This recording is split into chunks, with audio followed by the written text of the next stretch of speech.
अस्सलाम वालेकुम दोस्तों, welcome to my YouTube channel M Bilal academy. मेरा नाम है बिलाल और आज के दिन हम लोग क्वेश्चन नंबर 3 सॉल्व करेंगे एक्सरसाइज नंबर 9.1 का।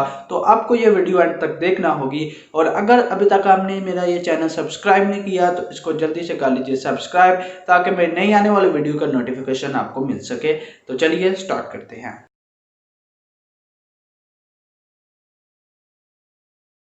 तो क्वेश्चन 3 में पूछा जा रहा है कि what is the circular measure of the angle, के रेडियन में एंगल क्या होगा between the hands of a watch at 4 o'clock, कि अगर घड़ी पे 4 बजे तो एंगल क्या बनता है। तो आपने ये बताना है और वो भी रेडियन में। सबसे पहले आप एक वॉच कंसीडर कीजिए और इसकी जो नीडल है अगर पूरा चक्कर कंप्लीट करे तो एक सर्कुलर पाथ बनता है, यानी कि एक सर्कल कंप्लीट होता है। और अगर आप एक एक्स वाई प्लेन कंसिडर कीजिए और अगर आप पॉजिटिव एक्स एक्सिस से पॉजिटिव वाई की तरफ जाते हो तो 90 का एंगल बनता है, और अगर पॉजिटिव वाई से नेगेटिव एक्स की तरफ जाओ तो 90 डिग्री का एंगल फिर से बनेगा।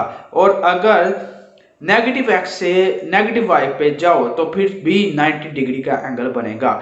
और अगर नेगेटिव y से पॉजिटिव x पे जाओ तो फिर भी एंगल 90 का बनता है।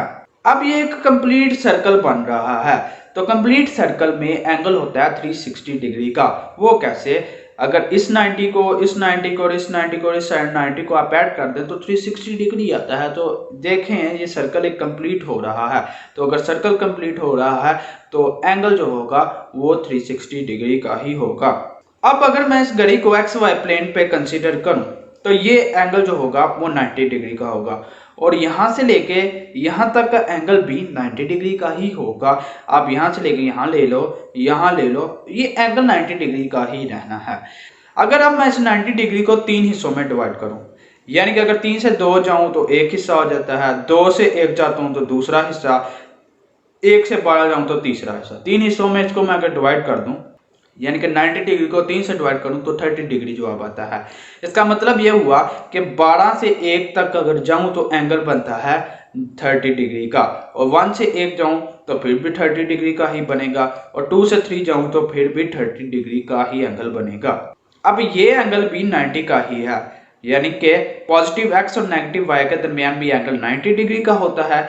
इसीलिए अगर मैं 3 से 4 जाता हूं तो वो एंगल भी 30 डिग्री का ही होगा, क्योंकि जैसा कि आप देख सकते हो कि 3 से 2 जाऊं तो 30 डिग्री का एंगल है। और ये जो इक्वली स्पेसिस होती हैं, 3 से लेकर 4 का फासला, 4 से लेकर 5 का फासला, ये सेम होता है। तो इसीलिए यहाँ पे अगर 5 से 6 करूं तो वो भी एंगल 30 का होगा, 3 से 4 करूं तो एंगल 30 डिग्री का होगा, 6 से 7 करूं तो वो भी 30 डिग्री का ही होगा। तो अगर मैं 3 से 4 जाता हूं तो एंगल जो है वो 30 डिग्री का ही होगा।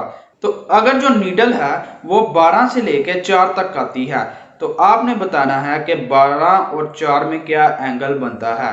तो हमें पता चल रहा है कि अगर 30 को 4 दफा ऐड करें तो हमें पता चल जाता है कि एंगल क्या होगा। तो मैं 30 को 4 दफा ऐड करता हूं तो मुझे पता चलता है कि एंगल आता है 120 डिग्री के बराबर। अब ये है डिग्रीज में, इसको हमने रेडियन में कन्वर्ट करना है। तो 1 डिग्री बराबर होता है पाई बाय 180 रेडियन के।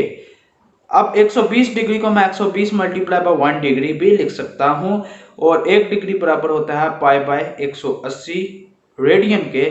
तो 120 को अगर 180 से डिवाइड करूं तो इसका आंसर आता है 2/3। तो 2/3 को अगर पाई से मल्टीप्लाई करूंगा तो 2/3 जो अब आ जाएगा 120 डिग्री का।